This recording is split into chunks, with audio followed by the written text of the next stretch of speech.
আসসালামু আলাইকুম। প্রিয় দর্শক, আপনারা যারা দেশে আছেন প্রবাসে, সবাইকে অনেক অনেক প্রীতি ও শুভেচ্ছা। শুরু হলো টক শো আলোকপাত। আমাদের আজকের বিষয় হযরত আবু হুরায়রা আদ-দাওসী রাদিয়াল্লাহু তাআলা আনহু।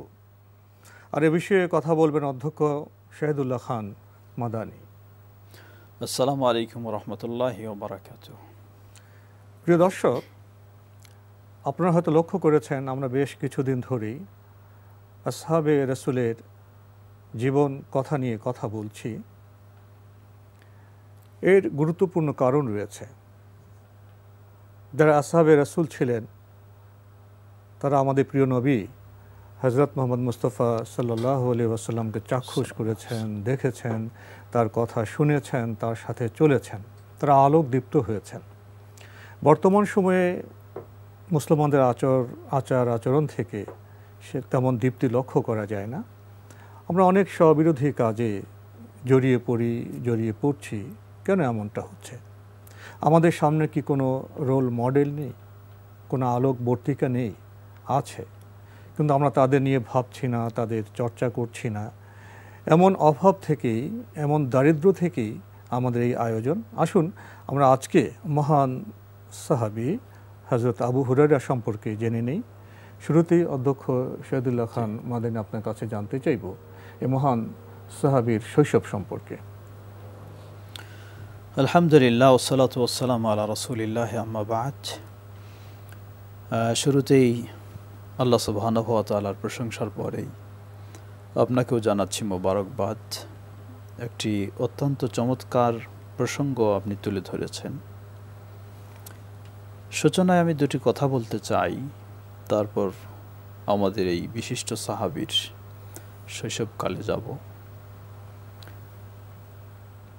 আজকের আমাদের এই আলোচনা বা এই সাহাবীদের জীবন কথা, এটা শুধু বড়দের জন্য নয়, বরং ছোটদের জন্য আরো বেশি প্রয়োজন মনে করি। কিশোর তরুণ তাদের জন্য আরো বেশি প্রাসঙ্গিক। জি, কারণ এখন দেখবেন যে আমাদের সমাজে আমাদের নতুন প্রজন্ম, এরা মুসলিমের সন্তান, কিন্তু পূর্বসূরি মুসলিমদের সম্পর্কে তাদের ধারণা খুবই নগণ্য। অথচ এই সন্তানদেরকে দেখবেন যে একজন গায়ক, একজন নায়ক, একজন খেলোয়াড়, প্রসিদ্ধ যারা, এদের পরিচয় এরা খুবই ভালো জানে। তাদের রোল মডেল হয়ে গেছে অন্যরা।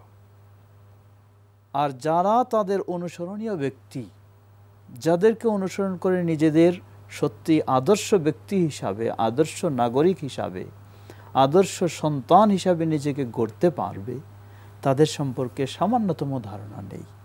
তাই আমাদের জানার মতো গ্রন্থ আমাদের পরিবারে নেই, উপযুক্ত গ্রন্থ নেই, আলোচনার ব্যবস্থাও নেই, সিলেবাসও নেই, সব দিক থেকেই। এজন্য আমাদের এই প্রোগ্রাম, এই আলোচনাগুলি অত্যন্ত গুরুত্বপূর্ণ বলে মনে করি। আপনাকে ধন্যবাদ জানাচ্ছি এমন বিষয়গুলি নিয়ে আসার জন্য। সেই সাথে দর্শক শ্রোতার কাছেও আমাদের এই আহ্বান জানাচ্ছি, তারা নিজেরা শুনবেন এবং তাদের স্নেহের সন্তানদেরকেও এটা জানার সুযোগ করে দিবেন। প্রসিদ্ধ সাহাবী আবু হুরায়রা রাদিয়াল্লাহু তাআলা আনহু আসলেই আল্লাহ রাসূল সাল্লাল্লাহু আলাইহি ওয়াসাল্লামের পরে তার খোলাফায়ে রাশিদিন এবং তার পরিবার সদস্যবৃন্দ ও সকল সাহাবীদেরকে আমরা অবশ্যই পরবর্তী সকল মানুষের চেয়ে, মুসলিমদের চেয়ে বেশি ভালোবাসি, শ্রদ্ধা করি, তাদেরকে শ্রদ্ধার সাথে স্মরণ করি। এটি প্রতিটি মুসলিমের একটি ঈমানি বিষয়, করতেই হবে এটা। তো বিশেষ করে সাহাবীদের মাঝে যেই নামটি আমাদের সবচেয়ে বেশি আমাদের উচ্চারণ হয় রাসূল সাল্লাল্লাহু আলাইহি ওয়াসাল্লামের হাদিস পড়তে গেলে, জানতে গেলে, সেই নামটি হচ্ছে এই সাহাবী আবু হুরায়রা রাদিয়াল্লাহু তাআলা আনহু। কারণ সবচেয়ে বেশি যিনি রাসূল সাল্লাল্লাহু আলাইহি ওয়াসাল্লামের কাছ থেকে হাদিস বর্ণনা করেছেন, ৫,০০০-এরও অধিক হাদিস, তিনি ইয়ামানের অধিবাসী ছিলেন।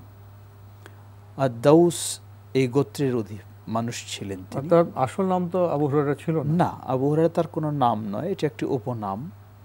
আসল নাম ছিল তার আব্দুস শামস বলা হয়। এই জাতীয় নামগুলি ছিল ইসলামের আগে। কারণ ইসলামের আগে ইসলামের আলো যখন আসেনি তখন মানুষেরা প্রতিমা পূজা করত, কেউ চন্দ্রের পূজা করত, সেটাই বলছি আমরা, কেউ সূর্যের পূজা করত।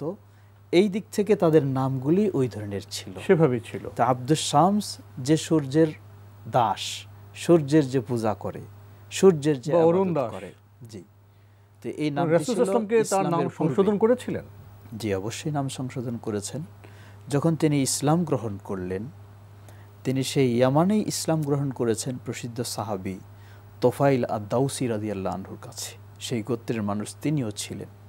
তার কাছে ইসলাম গ্রহণ করে ৭ম হিজরিতে তিনি মদিনায় হিজরত করে আসেন সেই ইয়ামান থেকে। মদিনায় আসলে আল্লাহ রাসূল সাল্লাল্লাহু আলাইহি ওয়াসাল্লাম তাকে সুন্দর নাম দেন, বা ইসলাম গ্রহণ করার পর তিনি এই সুন্দর নাম পান, সেটি হচ্ছে আব্দুর রহমান।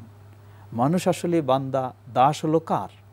সূর্যের দাস হতে পারে না। সূর্য তো সৃষ্টিজীব, একটা সৃষ্টি বস্তু, জীব, এটা সৃষ্টি। স্রষ্টা যিনি, তার দাস হবে মানুষ। উনি তো মুসলিম হলেন, তো ওনার মা কি মুসলিম ছিলেন?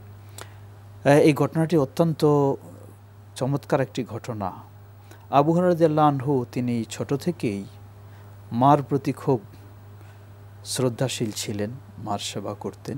তিনি যখন ইসলাম গ্রহণ করলেন তখন কিন্তু তার মা ইসলাম গ্রহণ করেনি। তিনি প্রতিমা পূজারী ছিলেন, মুশরিক ছিলেন, পৌত্তলিক ছিলেন। কিন্তু তিনি মার দেখাশোনা কখনো কম করেননি। তিনি ইসলাম গ্রহণ করলেন, মা ইসলাম গ্রহণ করেননি। এজন্য মাকে ফেলে দিবেন, তার কোনো সেবা করবেন না, এমনটি ছিল না। মাকে বোঝাতেন, তিনি মাকে বোঝাতেন, এবং মাকে নিয়ে তিনি মদিনায় এসেছেন, হিজরত করে এসেছেন। কিন্তু মা তার পূর্বের চিন্তা চেতনায় থাকার কারণে মুহাম্মদ সাল্লাল্লাহু আলাইহি সাল্লামের প্রতি তার একটা ভিন্ন ধারণা ছিল।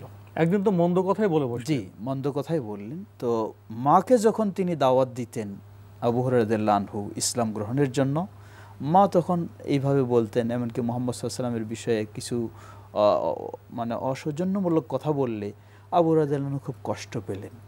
রাসূল সাল্লাল্লাহু আলাইহি সাল্লামের কাছে এসে আবেদন জানালেন, হে আল্লাহ রাসূল সাল্লাল্লাহু আলাইহি সাল্লাম, কাঁদলেন এবং আবেদন জানালেন যে আমার মায়ের জন্য আপনি একটু দোয়া করবেন যেন আল্লাহ তাকে হেদায়েত দেন। যখন এই আবেদন জানালেন, আল্লাহ রাসূল সাল্লাল্লাহু আলাইহি সাল্লাম বললেন, হে আবু হুরায়রা, তিনি সাথে সাথে দোয়া করলেন, আল্লাহুম্মা হদি উম্মা আবি হুরায়রা, হে আল্লাহ আবু হুরায়রার মাকে হেদায়েত দাও। এই দোয়া শোনার সাথে সাথে আবু হুরায়রা রাদিয়াল্লাহু আনহু খুব আন্তরিকভাবে আনন্দ নিয়ে, যে আজকে আর ফেল হবে না, এই আনন্দ নিয়ে তিনি ফিরছেন বাড়ির দিকে। ঘরের দরজার কাছে এসে দাঁড়ালেন, দরজা বন্ধ, বাইরে থেকে আওয়াজ দিচ্ছেন। ভিতরে মা বুঝলেন আবু হুরায়রা গেটে এসেছে, বলছেন তুমি থাকো, দাঁড়াও তুমি একটু গেটে। আবু হুরায়রা রাদিয়াল্লাহু আনহু শুনলেন যে ভিতরে যেন পানির আওয়াজ হচ্ছে, গোসল করছেন মা। মা দ্রুত গোসল করলেন, গোসল করে ভালোভাবে কাপড় পরলেন, মাথায় ওড়না ব্যবহার করলেন, দরজা খুলে দিলেন। যখনই দরজা খুলে দিলেন, খুলে দেওয়ার সাথে সাথে আবু হুরায়রা রাদিয়াল্লাহু আনহু ভিতরে প্রবেশ করার সাথে সাথে মা বলে ফেললেন, আশহাদু আল্লা ইলাহা ইল্লাল্লাহ ওয়া আশহাদু আন্না মুহাম্মাদান আবদুহু ওয়া রাসূলুহু। আল্লাহু আকবার, কালেমা পড়ে ফেললেন। কোনো কথা নেই, সরাসরি এটাই বলে স্বীকৃতি দিয়ে দিলেন, ইসলাম গ্রহণ করলেন তিনি।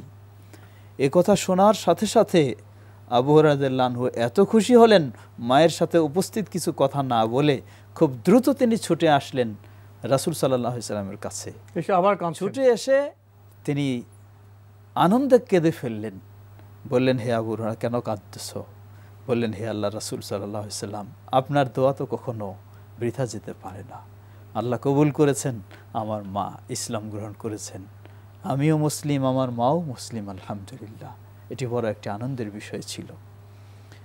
এভাবে মা ইসলাম গ্রহণ করেন।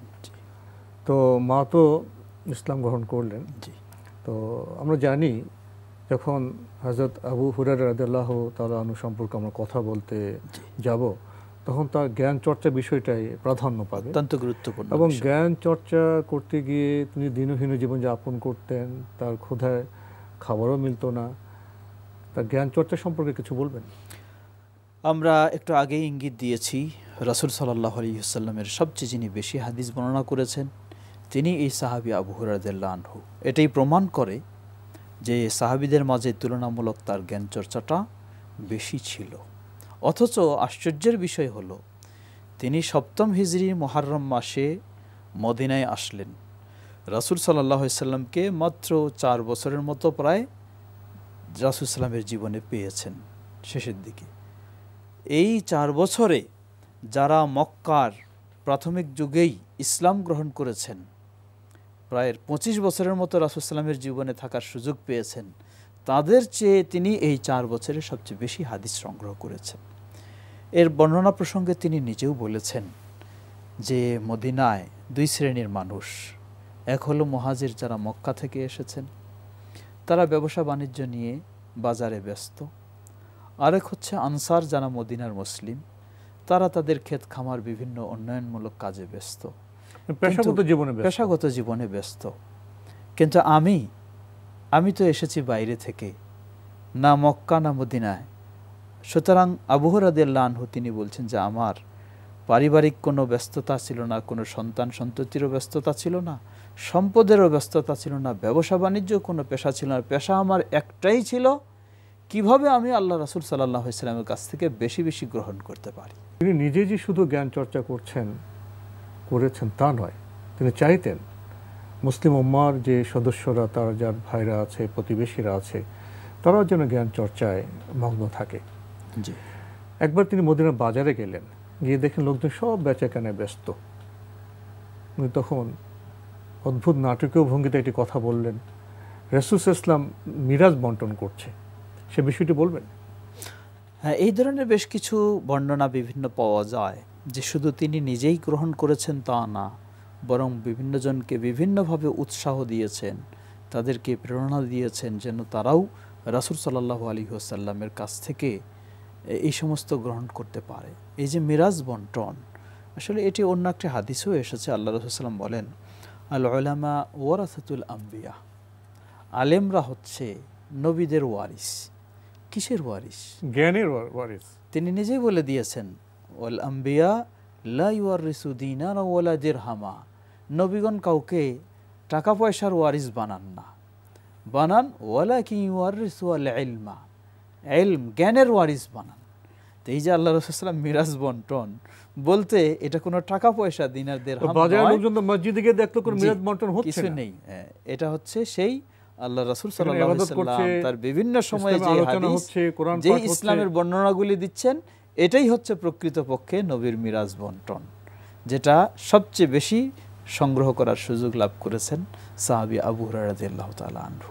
আবু হুরায়রা রাদিয়াল্লাহু আনহু তার এই জ্ঞান চর্চা, এক্ষেত্রে তিনি যে সফল ও সার্থক একজন জ্ঞান চর্চায়, এক্ষেত্রে 2টি দিন উল্লেখযোগ্য রয়েছে। একটি হচ্ছে আল্লাহ রাসূল সাল্লাল্লাহু আলাইহি ওয়াসাল্লামের জ্ঞান চর্চার জন্য বিশেষ তিনি দোয়া পেয়েছিলেন। যেই বিশেষ দোয়া স্বয়ং দোয়া করেছেন। জি, স্বয়ং রাসূল সাল্লাম বিশেষ দোয়া পাওয়ার কারণে এরপর থেকে তিনি যা শুনেছেন আর কোনোদিন ভুলেননি। এটা একটা বড় ধরনের পাওয়া। এই প্রসঙ্গে পেটে একটা চাদর বাঁধার জি, আল্লাহ রাসূল সাল্লাল্লাহু আলাইহি ওয়াসাল্লাম বললেন, একটা চাদর বিছানোর কথা বললেন। উনি তো বললেন যে রাসূল, আপনার সব কথা আমি শুনি কিন্তু মনে রাখতে পারি না। আল্লাহ রাসূল সাল্লাল্লাহু আলাইহি ওয়াসাল্লাম তখন তার চাদরে এমনভাবে এটা করে দিলেন, এটাকে আবু হুরায়রা রাদিয়াল্লাহু আনহু আবার তিনি জড়িয়ে নিলেন, পেটে জড়িয়ে নিলেন। জি, পেটে জড়িয়ে নিলেন। এই জড়িয়ে নেওয়ার মাধ্যমে আল্লাহ রাসূল সাল্লাল্লাহু আলাইহি ওয়াসাল্লামের বিশেষ দোয়ায় তার স্মৃতিশক্তি এত বৃদ্ধি হলো, আর এরপরে যা শুনতেন তিনি ভুলতেন না। তবে শুধু এটুকুই নয়, আমাদের সমাজেও কিন্তু এই ধরনের বহু মেধা শক্তির অধিকারী আছে, কিন্তু এরপরও তো এত জ্ঞানী হওয়ার সুযোগ হয় না। শুধু স্মৃতিশক্তি হলেই যথেষ্ট নয়, এজন্য তাকে চেষ্টাও করতে হবে। এই আবু হুরায়রা রাদিয়াল্লাহু আনহু তিনি খাওয়ার জন্যও কোনো কাজে যান নাই, না খেয়ে প্রয়োজনে কষ্ট স্বীকার করে সব কিছু বিসর্জন দিয়ে রাসূল সাল্লাল্লাহু আলাইহি ওয়াসাল্লামের সবচেয়ে বেশি জ্ঞান কেমনে অর্জন করা যায় সেজন্য তিনি সবসময় প্রস্তুত ছিলেন। তো এই চেষ্টা আমাদের থাকা দরকার। আমরা যদি, আমার বিশ্বাস, আমরাও যদি আমাদের দৈনন্দিন কর্মের পাশাপাশি একটু সময় বের করে নেই আর চেষ্টা করি যে আবু হুরায়রা রাদিয়াল্লাহু আনহু যেমন হাদিস শুনেছেন, শিখেছেন, আমরাও যদি প্রতিদিন একটা রুটিন তৈরি করে নেই যে রাসূলের হাদিস শেখার জন্য আমি দৈনিক আধা ঘন্টা সময় হলেও ব্যয় করব, এটাও হলো আমি চেষ্টা করব, নিশ্চয়ই আপনি দেখবেন যে প্রতিদিন আপনি যদি আধা ঘন্টা ব্যয় করতে পারে কেউ, তাহলে 365 দিনে কমপক্ষে 365টি হাদিস তার ভালোভাবে শেখার সুযোগ হবে। এই শিক্ষাটা আমরা নিতে পারি। তো আবু হুরায়রা রাদিয়াল্লাহু তাআলা আনহুর যে জ্ঞান চর্চার বিষয়ে আমাদের আরো কিছু বিষয় বোধ জানা দরকার, যে তারা আমরা উপলব্ধি করতে পারবো জ্ঞান চর্চার ক্ষেত্রে আমরা কতটা পিছিয়ে আছি, আমাদের নিষ্ঠার কতটা অভাব। আপনি একটু আগে বলেছেন যে জ্ঞান চর্চায় তিনি এতটাই মগ্ন থাকতেন যে অনেক সময় তার পেটে খাবার জুটত না, তিনি ক্ষুধায় কাতর হয়ে পড়তেন। তো একদিন তো এমন হলো, অনেক সময় সাহাবারা নিয়ে খাওয়াতেন, কোনো সময় তো অন্যরকমও হয়ে যায়, তো বিষয়টা উপলব্ধি করেননি। অবশেষে তার দেখা হলো রাসূল সাল্লাল্লাহু আলাইহি ওয়াসাল্লামের সাথে, তিনি নিয়ে গেলেন। তারপরে এই যে এক পেয়ালা দুধের যে গল্পটি, সেটি বলবেন?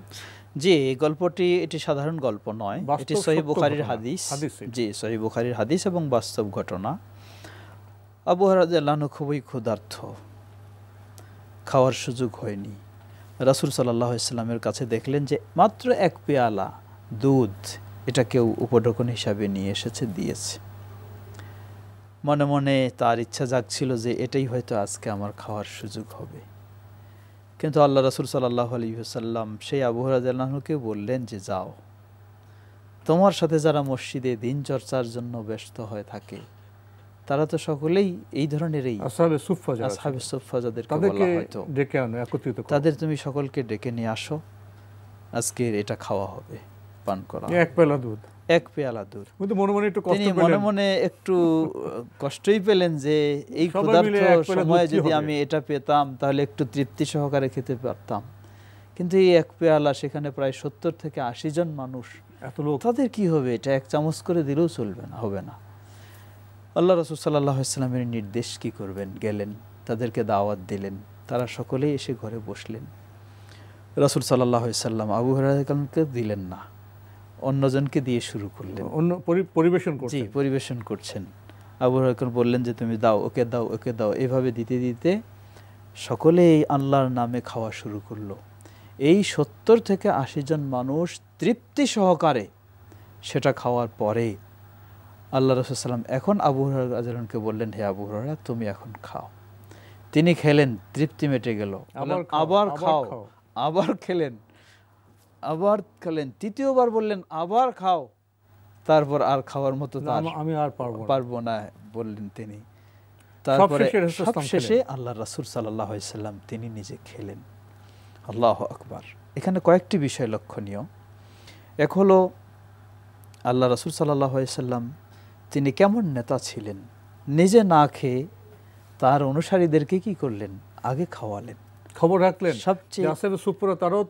খাচ্ছে কি না এটাও খবর রাখলেন, নিজের ঘরে নিয়ে এসে আগে সবাইকে তৃপ্তি সহকারে খাওয়ালেন, তারপর সর্বশেষে তিনি খেলেন। আমাদের নেতাদের আদর্শ যদি এইরকমই হতো তাহলে জনগণ সত্যি নেতাদের জন্যও কাঁদতো, তাদের জন্য আল্লাহর কাছে কল্যাণ চাইতো। শুধু যে জ্ঞান চর্চা করছেন তা না, কিন্তু শাসকও ছিলেন। জি, আল্লাহ রাসূল সাল্লাল্লাহু আলাইহি ওয়াসাল্লামের পরে বিশেষ করে উমাইয়া শাসনের সময় তিনি মদিনার আমির হিসাবে নিযুক্ত ছিলেন। আমরা একবার শেষ পর্যায়ে, পরবর্তী পর্যায়ে তিনি তো সম্পদশালী হয়েছিলেন, জি, কিন্তু সেই সম্পদে তিনি ব্যবহার কিভাবে করেছেন? তিনি সাধারণ মানুষের কল্যাণে ব্যবহার করেছেন। অনেক ঘটনা আছে, কিন্তু আজকে আমাদের সময় একেবারে শেষ, আমরা সেসব ঘটনায় যেতে পারছি না। তিনি অভাবের সময় যেমন আল্লাহর উপর ভরসা করেছেন, হতাশ হননি, যখন সম্পদশালী হয়েছেন তখন সম্পদ বিলিয়ে দিয়েছেন।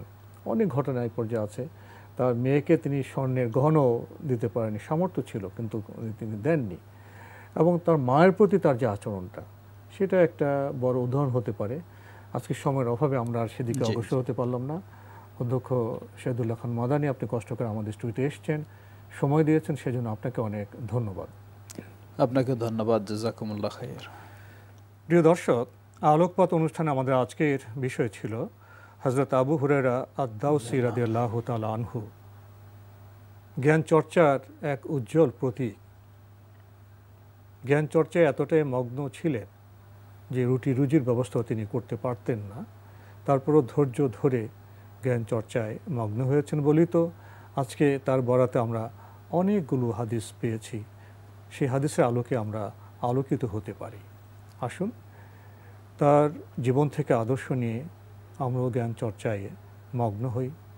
পবিত্র কোরআন অধ্যয়ন করি, হাদিস অধ্যয়ন করি, এবং সাথে সাথে তিনি যে প্রশাসক হিসেবে এবং মায়ের প্রতি তিনি যে উজ্জ্বল আচরণ করেছেন সেদিকেও আমরা দৃষ্টি নিবদ্ধ করি। প্রিয় দর্শক, আপনারা আমাদের অনুষ্ঠানে এনটিভি অনলাইনেও দেখতে পারবেন। ভিজিট করুন www.ntvbd.com। দর্শক, আপনারা সবাই নিরাপদে থাকুন, থাকুন শান্তিতে। আসসালামু আলাইকুম।